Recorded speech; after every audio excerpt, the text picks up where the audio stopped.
कैसे पत्नी प्रेम त्याग राम भक्त बने गोस्वामी तुलसीदास जी महाराज। आज पूरे देश में रामचरितमानस के रचयिता तुलसीदास की स्मृति में तुलसी जयंती मनाई जा रही है।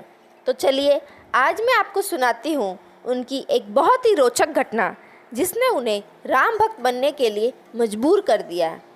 ये उस समय की बात है जब तुलसीदास जी का विवाह भारद्वाज गोत्र के दीन बंधु पाठक की पुत्री रत्नावली से सन 1583 के ज्येष्ठ माह में कर दिया गया। रत्नावली बहुत ही सुंदर थी। तुलसीदास जी का वैवाहिक जीवन अति खूबसूरत था। वह अपनी पत्नी रत्नावली से बेहद प्रेम और अत्यधिक मोहित थे। तुलसीदास जी का यह पत्नी प्रेम बहुत ही प्रचलित चल रहा था। उनका प्रेम ऐसा कि लोक लाज की तमाम सीमा लांघ चुका था, जहाँ दुनिया जहान व मान मर्यादा का कोई स्थान नहीं था। इस प्रकार से उनका गृहस्थी जीवन पत्नी प्रेम से परिपूर्ण था। रत्नावली मिलन की चाह जगी। तुलसीदास का विवाह तो हुआ, परंतु अभी उनकी पत्नी का गोना बाकी था। ब्याह के बाद रत्नावली अपने बड़े भाई के साथ अपने मायके चली गई। इस प्रकार पत्नी का तुलसीदास जी से अलग होना तुलसीदास जी के लिए किसी वियोग से कम नहीं था। पत्नी से मिलन की चाह तुलसीदास जी की प्रतीक्षा का विध्वंस कर रहा था। एक दिन तुलसीदास जी के सब्र का बांध टूटा और वह रत्नावली से मिलने निकल पड़े। रत्नावली मिलन की चाह ऐसी कि तेज वर्षा और अंधेरी रात का सुध-बुध भी नहीं रहा।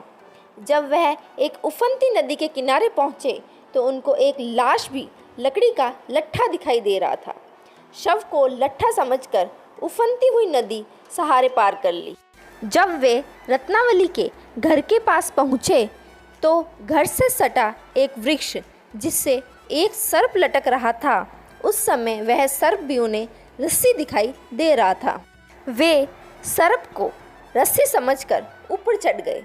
जब वह रत्नावली के कमरे में दाखिल हुए तब उनकी पत्नी उन्हें देखकर उन्हें लोक लाज की दुहाई देते हुए उन्हें जाने को कहा, परंतु तुलसीदास जी रत्नावली को अपने साथ चलने के लिए निरंतर आग्रह करते रहे। बाद में रत्नावली बेहद क्रोधित मन से धिक्कारते हुए बोली, अस्थि चरम मह दे ये तासो ऐसी प्रीति ने कुछ होती राम से तो काहे भव भीत। अर्थात कि तुम मेरे इस हड्डी मांस के शरीर के प्रति जितना तुम्हारा प्रेम है उसका आधा भी स्नेह तुम्हारा प्रभु राम के लिए होता तो तुम भव सागर पार कर लेते।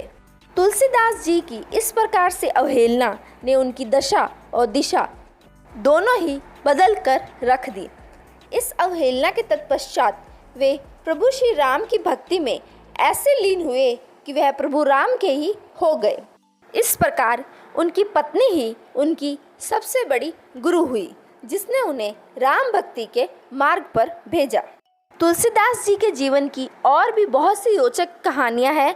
अगर आप सभी को वह और सुननी है तो कमेंट बॉक्स में ज़रूर लिखें, और अगर आपको यह वीडियो अच्छी लग रही है तो इसे लाइक करें और चैनल को सब्सक्राइब करना बिल्कुल ना भूलें। हर साल सावन मास की अमावस्या के 7वें रोज तुलसी जयंती मनाई जाती है। गोस्वामी तुलसीदास जी सगुण भक्ति के प्रेरणा और कवि माने जाते हैं। वैसे तो इन्होंने संस्कृत और हिंदी में कई पुस्तकों की रचना की है, लेकिन रामचरितमानस इनकी प्रमुख रचना है। वाल्मीकि रामायण के आधार पर तुलसीदास जी ने आम लोगों की भाषा में राम कथा लिखी। यही वजह है कि इन्हें जन कवि भी माना जाता है। हमारी आज की वीडियो यहीं पर ख़त्म होती है। अगर आपको यह मेरी वीडियो अच्छी लगी तो इसे लाइक करें और मेरे चैनल को सब्सक्राइब करना बिल्कुल ना भूलें। Thank you.